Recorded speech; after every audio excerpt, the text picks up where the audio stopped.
Cette vidéo comporte tous les commentaires d'études sur les versets disponibles dans la Bible d'études Esprit et Vie, dans l'Épître de Paul aux Éphésiens chapitre 4. Verset 3. Conserver l'unité. L'unité de l'Esprit ne peut être créée par aucun être humain. Elle existe déjà pour ceux qui ont cru à la vérité et ont reçu Christ, comme l'apôtre le proclame dans les chapitres 1 à 3. À présent, les Éphésiens doivent conserver cette unité, non pas en s'appuyant sur des efforts humains ou sur des organisations, mais en marchant d'une manière digne de la vocation qui leur a été adressée, verset 1, paraphrase.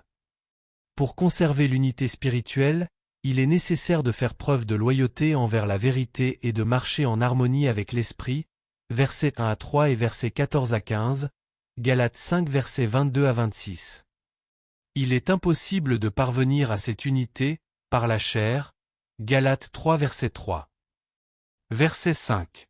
Un seul Seigneur. La confession selon laquelle il n'y a qu'un seul Seigneur est la quintessence de la foi chrétienne et de son unité. Premièrement, cette expression signifie que l'œuvre rédemptrice de Jésus-Christ est parfaite et suffisante, et qu'il n'y a besoin d'aucun autre rédempteur ou médiateur pour offrir aux croyants un salut absolu, 1 Timothée 2 versets 5 à 6, Hébreux 9 verset 15. Le croyant doit s'approcher de Dieu uniquement par l'intermédiaire de Jésus-Christ, Hébreux 7 verset 25. Deuxièmement, un seul Seigneur signifie aussi que professer une soumission égale ou supérieure à n'importe quelle autorité, séculière ou religieuse, autre que Dieu révélé en Christ et dans sa parole inspirée reviendrait à se soustraire à la seigneurie de Christ et ainsi à la vie qui est en lui seul. Le Seigneur Jésus est l'autorité suprême pour le croyant et l'autorité de Christ est manifestée dans la parole écrite de Dieu. Sans cette confession de la part du croyant, Christ ne peut être le Seigneur de sa vie et il ne peut goûter à l'unité de l'Esprit, verset 3. Verset 11.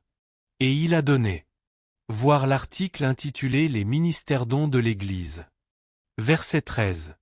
Unité de la foi.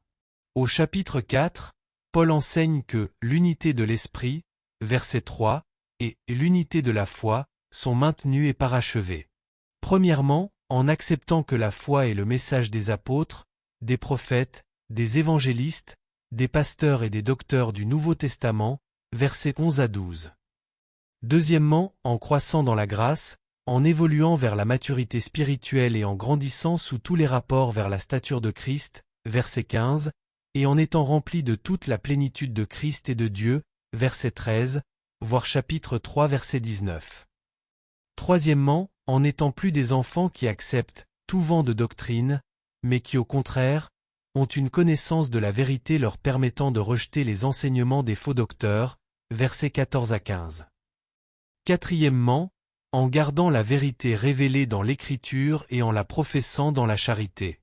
Cinquièmement, en vivant dans une justice et une sainteté que produit la vérité, verset 24, voire verset 17 à 32. Verset 14. Plus des enfants. Dans les versets 13 à 15, Paul attribue l'état spirituel d'homme fait à ceux qui sont parvenus à la plénitude de Christ. Premièrement, être des hommes faits signifie ne plus être des enfants instables qui se laissent facilement tromper par les fausses doctrines des autres et impressionnés par d'habiles ruses. Les croyants demeurent des enfants si leur compréhension de la vérité biblique et leur consécration à cette vérité sont inadéquates, versets 14 à 15. Deuxièmement, être spirituellement mûr signifie que nous devons professer la vérité dans la charité, verset 15. La vérité de l'Évangile telle qu'elle est présentée dans le Nouveau Testament doit être pratiquée dans l'amour, annoncée dans l'amour et défendue dans un esprit d'amour. L'objet de notre amour est tout d'abord Christ, verset 15, ensuite l'Église, verset 16, puis les autres, verset 32, voire 1 Corinthiens 16, verset 14. Verset 15.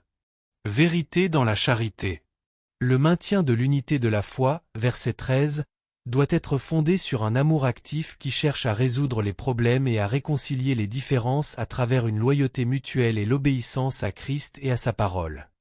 Ceci signifie que le fait de croire les vérités du Nouveau Testament et de les professer dans la charité a priorité sur la fidélité aux institutions chrétiennes, aux traditions, aux individus ou à l'Église visible. Toute tentative de maintien de communion ou d'unité ne doit jamais évincer la parole de Dieu ou être fondée sur un compromis de la vérité biblique. Verset 14. La fidélité aux Écritures peut impliquer la séparation d'avec certains membres de l'Église qui se sont détournés de Christ et de la doctrine apostolique, voir chapitre 2 verset 20, note. Ensuite, le Saint-Esprit suscitera une nouvelle Église visible loyale à Christ et à la vérité originale du Nouveau Testament. Verset 30. N'attristez pas le Saint-Esprit. Le Saint-Esprit, qui vit dans le croyant, Romains 8 verset 9, 1 Corinthiens 6 verset 19, est une personne capable d'éprouver une intense douleur ou peine comme Jésus lui-même l'a éprouvé lorsqu'il a pleuré sur Jérusalem ou lorsqu'il a été attristé en d'autres occasions, Matthieu 23 verset 37, Marc 3 verset 5, Luc 19 verset 41, Jean 11 verset 35. Premièrement, les croyants attristent ou font souffrir le Saint-Esprit lorsqu'ils ignorent sa présence, sa voix ou sa direction, Romains 8 versets 5 à 17, Galates 5 versets 16 à 25, 6 versets 7 à 9.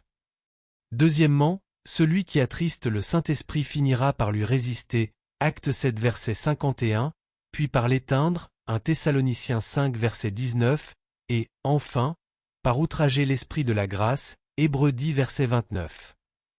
Ce dernier agissement peut être identifié au blasphème contre l'Esprit pour lequel il n'y a pas de pardon, voir Matthieu 12 verset 31, note.